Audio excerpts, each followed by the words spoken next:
네, 안녕하세요. 보건행정 담당하고 있는 김희영입니다. 예전에 어떤 분이 이런 말씀을 하시더라고요. 보건행정 뭐 이런 학문이 다 있습니까? 이런 과목이 다 있습니까? 하면서 감탄하시더라고요. 너무 쉬워서? 아니요. 말도 안 되게 어려워서.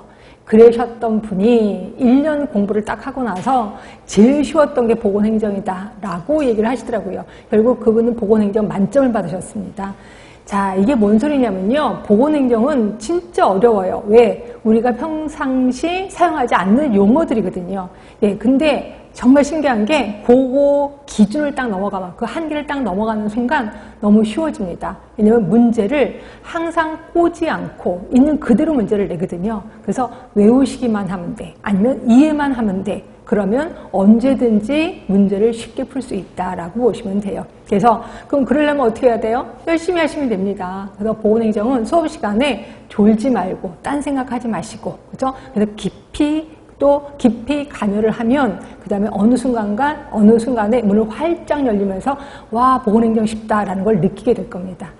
자, 일단 본격적인 수업 들어가기 전에 그러면 과거에는 어떤 문제가 나왔는지 한번 훑어볼 거고요. 그리고 저랑 수업하면서 어떤 방식으로 수업을 하게 될 건지 이것도 간단하게 소개를 좀 시켜드리겠습니다. 자, 보겠습니다. 자, 보시면 작년에 올해 공개된 문제를 좀 정리를 해봤거든요. 자, 보시면 이론적인 기초, 여기에는 이제 역사가 있을 겁니다. 근데 공중보건보다 보건행정이 역사 부분은 좀 자주 나옵니다. 그래서 한 문제 정도 좀 나왔고요. 역사는 한 문제입니다. 그다음에 가장 많은 부분을 차지하는 게 조직 부분이에요. 그러니까 조직은 워낙 범위가 넓고 여기는 인사 쪽도 있어서 그런지 7문제 나왔습니다. 그럼 옛날에는요. 과거도 보시면 거의 비슷합니다. 작년에도 7문제, 5문제, 또 7문제. 그래서 거의 비슷하게 많은 분량을 차지하고 있는 게 조직이라고 보시면 되고요. 그 다음으로 많이 나오는 게 요겁니다. 보건의료 체계. 그리고 보건의료 체계하고 사회보장제도를 하나로 묶으면 거의 10문제입니다. 거의 50%다 이렇게 보시면 돼요. 그래서 저는 보건의료 제도, 체계, 사회보장제도 이쪽에 좀 시간적 투자를 되게 많이 할 겁니다. 과거에도 보세요. 조금 많이 나온 부분이 이쪽 부분이다. 이렇게 생각하시면 될 것 같고, 그 다음에 원래 기획과 정책이 과거에 보면 문제가 좀 많이 나왔거든요. 근데 이번에 하나도 문제가 안 나왔습니다. 또 이 부분에 대해서 아니 그럼 보건행정은 어디 갔어? 보건행정의 거의 하이라이트가 기획과 정책인데 이 부분이 하나도 안 나왔다. 그렇다고 앞으로도 계속 안 나올 거다라고 생각하시면 안 돼. 이 부분이 난이도를 결정하는 데 딱 중요한 문제가 이쪽 부분이거든요. 그렇죠? 그 다음에 이제 경제 부분, 그래서 이제 예산 부분이 한 문제 나왔습니다. 한동안 예산 부분이 한 번도 문제가 안 나오다가, 그래서 저도 예산 부분을 강의하지 말까? 이런 생각을 하다가 이제 슬슬 문제가 나오기 시작한 게 벌써 한 5년 정도 됐네요. 이 정도로 시험 문제가 나옵니다. 한 문제, 두 문제, 이런 식으로. 그러니까 경제, 특히 예산 부분도 무시하면 안 되겠구나. 그런데 보건사업론, 요게 이제 헬스 플랜 2030, 워낙 유명한 계획서잖아요. 그래서 그런지 요 시험 문제 나왔었고요. 이거랑 별개로 제가 법 부분만 따로 이제 분석을 좀 해봤더니 법만 5개 쪽에 문제가 나왔습니다. 아예 대놓고 의료법에 의거해서 또는 지역보건법에 의거해서 또는 노인장기요양보건법에 의거해서라고 문제도 아예 법 얘기가 나옵니다. 이게 예전에는 요 정도 나왔거든요. 한 문제, 두 문제, 세 문제 점점 많아진다라고 생각하시면 될 것 같고요. 그래서 보건행정은 법 쪽을 무시할 수 없다라고 생각하시면 될 것 같아요. 자, 그럼 하나하나 보도록 하겠습니다.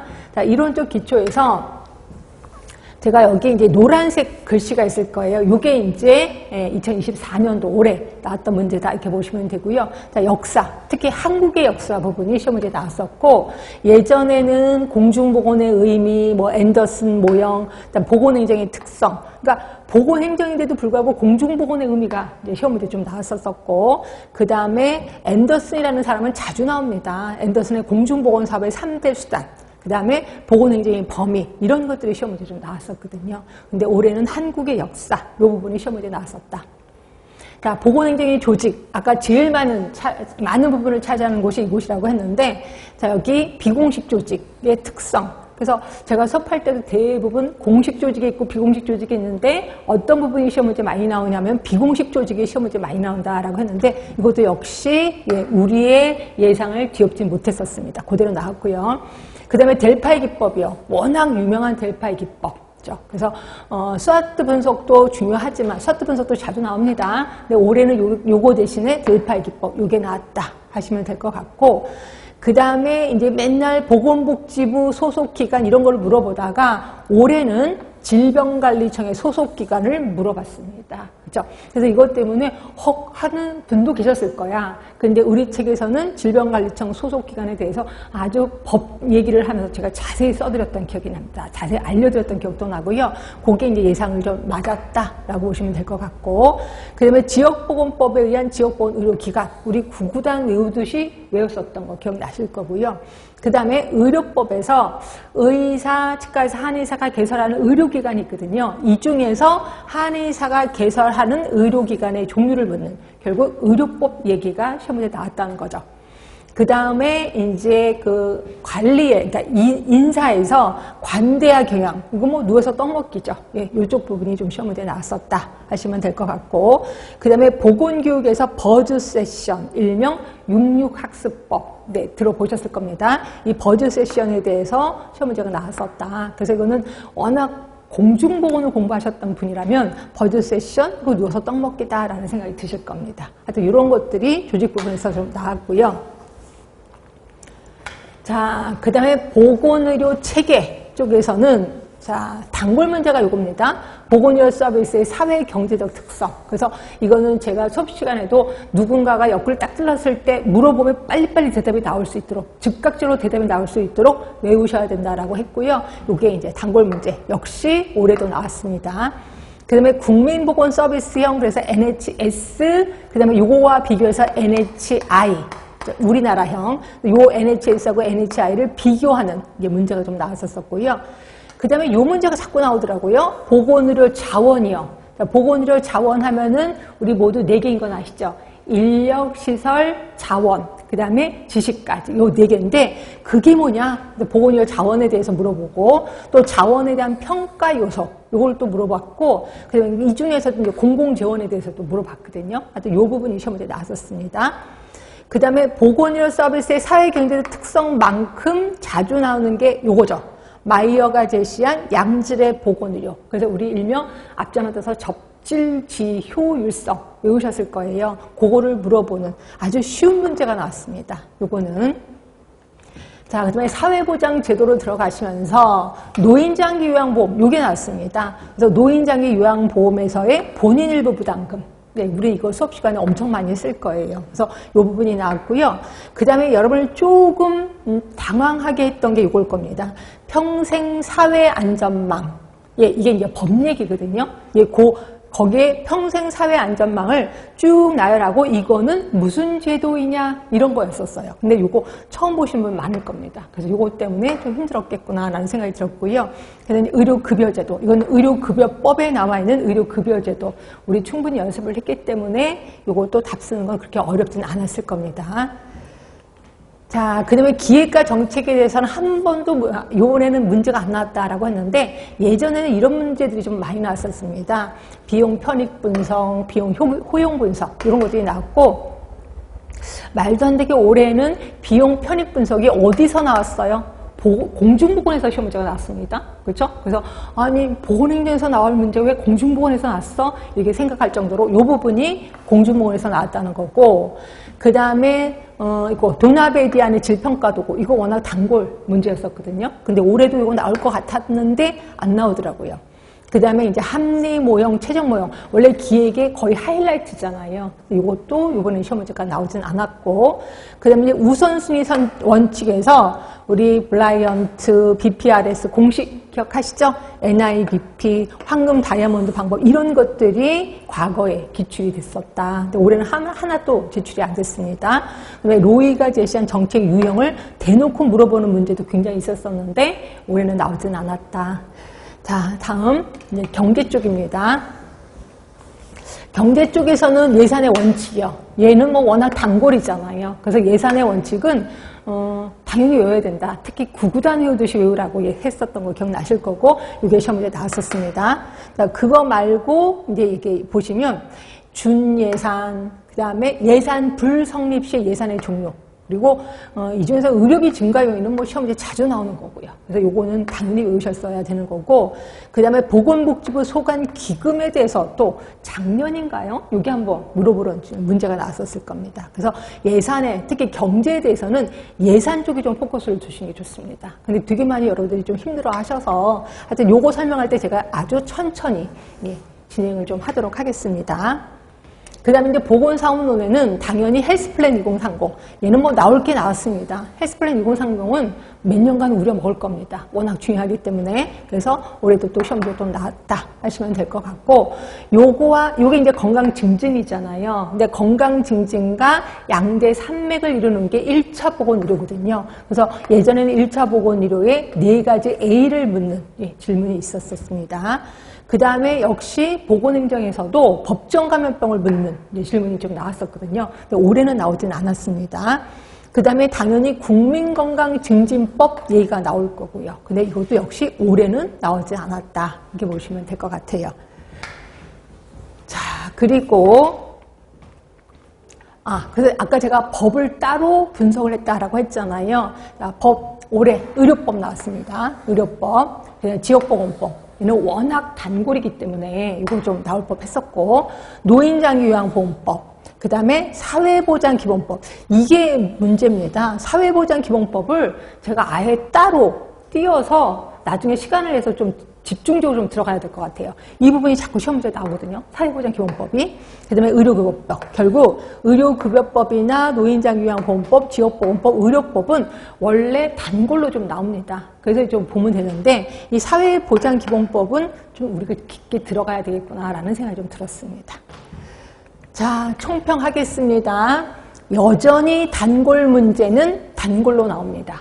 그리고 주기를 타는 문제가 있어요. 근데 그 주기가 길어요. 7년 주기, 어떤 건 10년 주기. 10년 전에 이런 문제 나왔대. 그래서 어떨 때 딱 보면 10년 전께 기출문제 보고 저도 소름이 끼칩니다. 와, 10년 전에 똑같은 문제가 나왔네. 예, 그렇게 주기를 타는 문제가 있다. 근데 그 주기가 좀 길다. 이렇게 보시면 되고, 결국 과거의 기출문제도 무시하면 안 되겠다. 이런 생각이 좀 들었습니다.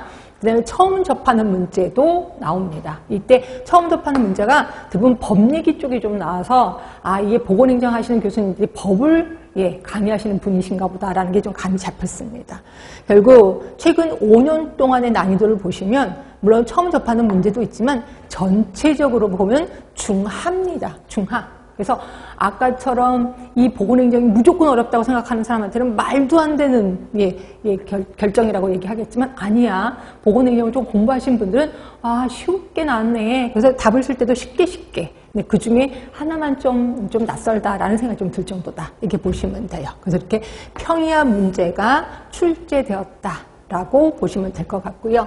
자, 그러면 저는 수업을 어떤 식으로 할 거냐면, 자, 일단 제가 이제 수업을 할 때 제일 처음에 이제 오늘 요번 시간에 배울 내용을 쭉 나열을 할 겁니다. 칠판 구석에다 이제 오늘 이런 거 요번 시간에 배울 겁니다. 라고 하면서 이 중에서 뭐를 좀 신경 써야 되고 뭐를 좀 주의해야 된다라고 전체적인 전체적인 프레임을 먼저 알려드릴 겁니다.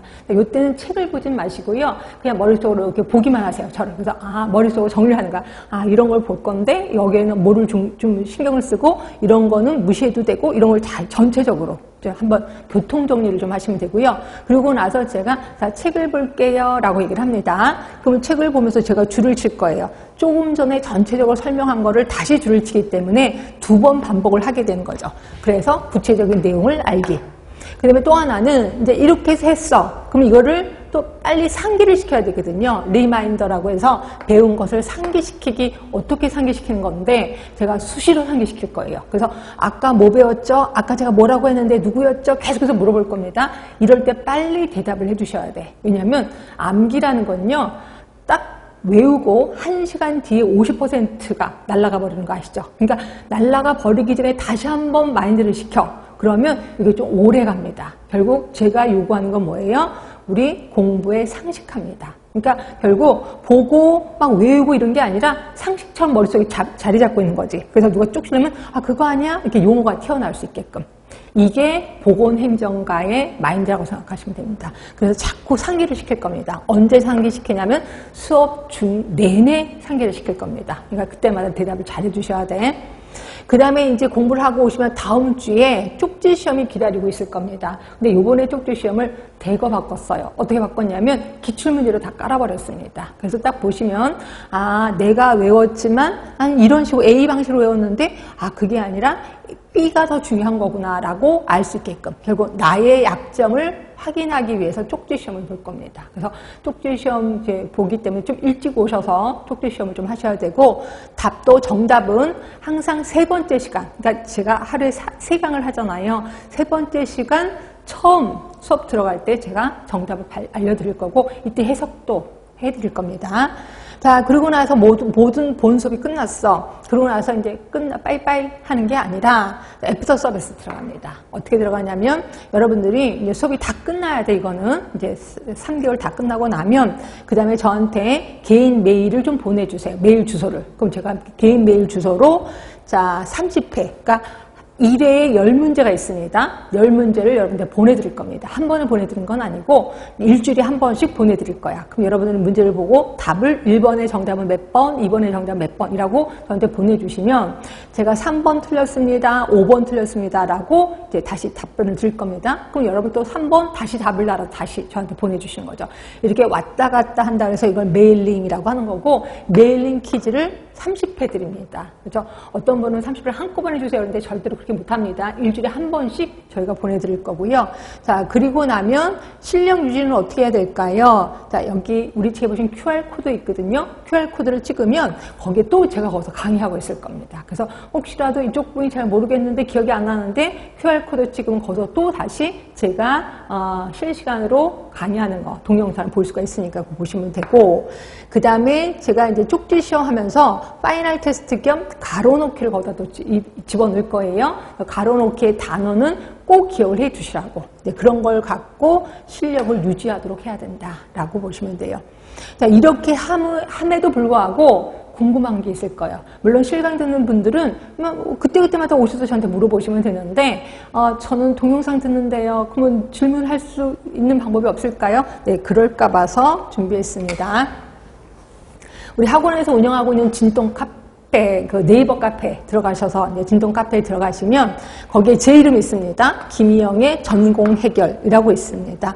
여기에 클릭하셔서 질문을 하시면 거짓말 조금 보태서 그 즉시 제가 답변을 드릴 겁니다. 근데 밤에는 그 즉시가 돼요. 뭐 예를 들어 새벽 1시에 질문을 달면 저는 기분 좋습니다. 왜냐하면 새벽 1시에 여러분 공부하고 있다는 거잖아. 그래서 저는 아이고 기특해라 이러면서 답변을 달아드릴 겁니다. 근데 낮에 질문을 하잖아요. 그럼 제가 이게 강의가 좀 있습니다. 그럼 강의를 하다 보면 질문에 답변을 못 달 수도 있어요. 그러니까 조금만 참으시면 하루 이내에 하루가 지나기 전에 답변을 달도록 하겠습니다. 이런 식으로 해서 여러분이 조금이라도 궁금한 게 있으면 얼른 문제를 해결해야 돼. 그냥 그러려니 하고 해석하다 보면 인생이 끝난다라고 보시면 됩니다.